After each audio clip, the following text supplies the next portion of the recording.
Okay, so I have one last little tidbit about the history of the Dangerfield home that I thought was kind of interesting and perhaps a little bit of scandal involved that had to do right around the time that James Dangerfield and his wife, Mary Ann, died. James and Mary Ann had two children, okay? They had Edward and they had Lillian. Lillian was married to a Thomas Campbell, and way before the Dangerfields moved to Joplin, Missouri, in Ohio, she was married to Thomas Campbell. And they were married for quite some time. They had no children, and at one point they were living in, I believe, Rhode Island, and they show that they were living over there, and then they had 3 lodgers in their home, okay? So at the same time, that's when James Dangerfield and his wife, Mary Ann, are in Joplin with their son, Edward, who was younger, and he marries Blanche, okay? So they build this house, and they become building up prominent members of society. They become friends with the Schifferdeckers and the Zellikins and other prominent people in this city, and they start and fund what's called Mount Hope Cemetery. So in the meantime, Lillian is living in Rhode Island with Mr. Campbell.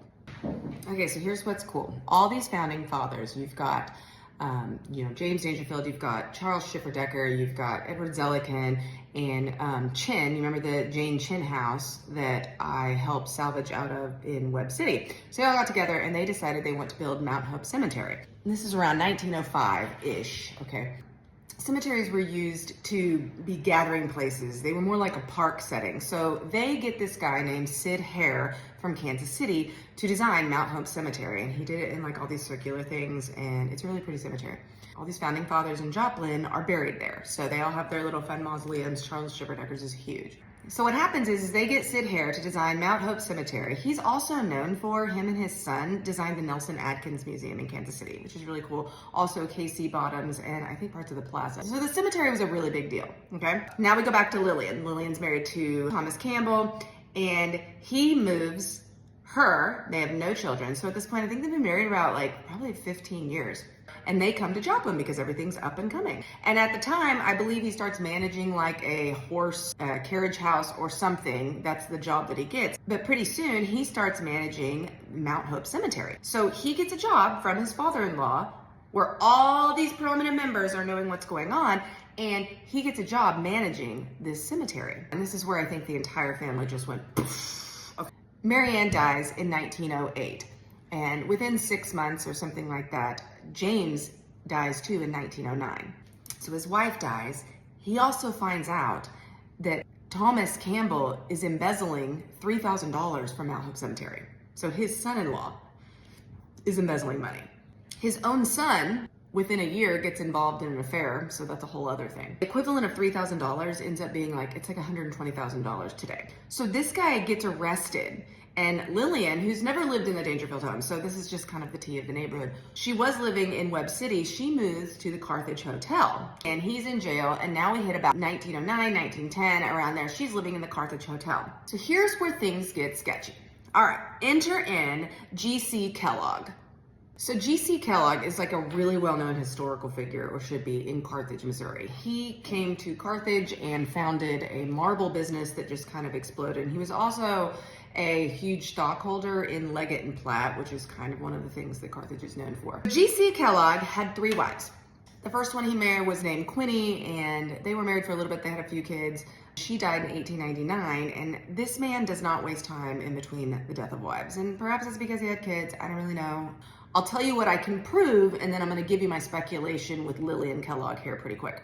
The second wife he has is Iva Meeker, and he has 2 children with her, or 3. That's the kicker. He marries her, I believe, in 1900 or something like that, and he has 1 daughter that dies. It was really sad. There's a whole thing, a very nice obituary was written up for this little girl. She died right after she contracted some illness at her birthday party. So they have another child, and his name is Robert Revel. He is the older brother of Richard Amos Kellogg, whose birth is the one I'm actually questioning. Is he actually Iva's? Here's what I got. So Richard Amos, or Dick Kellogg, was born in 1911. We show that Lillian moved out to Carthage around 1910, 1911, somewhere around there, and she's living in a hotel, and she's going through, there's a huge scandal going on because she's trying to get a divorce because her husband was charged with embezzlement, and he ends up going to jail, and I don't even know what happens. There's nothing else after him. So she's living in Carthage, and what it looks like to me, because the dates get really sketchy, is Iva has a child, Robert Revel, who's very, very close in age to Richard Amos, who was born in 1911. So in Iva's obituary, which is G.C. Kellogg's second wife, it shows that she's listed in two different things. One says that she has two children. She's survived by two small children because she dies in January of 1912. But then the other obituary says that her namesake child, her only son, Robert Revel, what I have found is I found his World War II registration card, which he mistakenly writes, instead of his date of birth, he just writes the date, which I think is kind of strange. And he's listed as 30. So these two boys were born very, very close together, okay? Iva dies, what says like a rheumatic fever or something like that, heart issues or something like this. There's two small children involved. Lillian's been living over here in Carthage for a long time.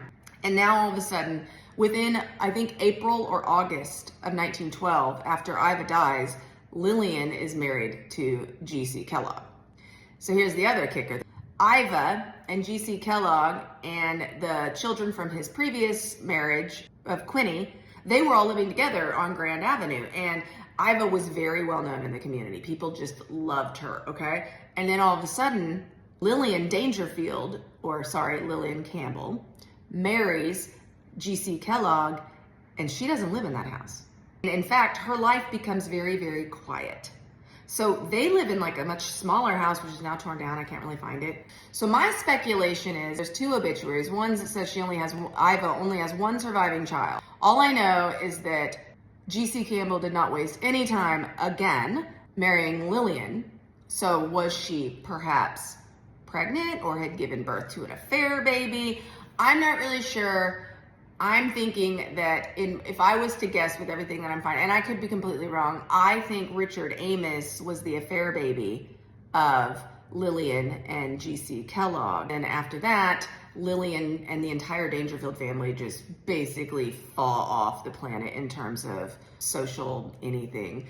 James Dangerfield, he died in 1909. He's buried in the cemetery, so thankfully he didn't see like the rest of the scandal that happened with his children, affairs and all sorts of stuff that definitely would have been talked about in social circles. So, but sadly enough, Richard Amos died really young. I think he was 21, and so he died in 1933. He actually had a child, and her name is Lillian Kay. Now it could be he just loved his stepmother. I don't really know. Richard Amos dies in 1933, and Lillian Dangerfield / Campbell / Kellogg dies in 1934.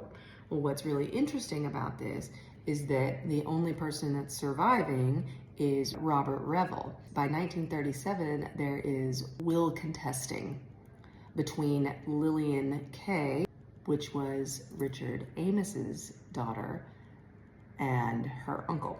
There gets to be a little bit of thing, which is really kind of sad, but so I don't really know what happened. It's definitely an interesting and sad, fun little deep dive into what could have been.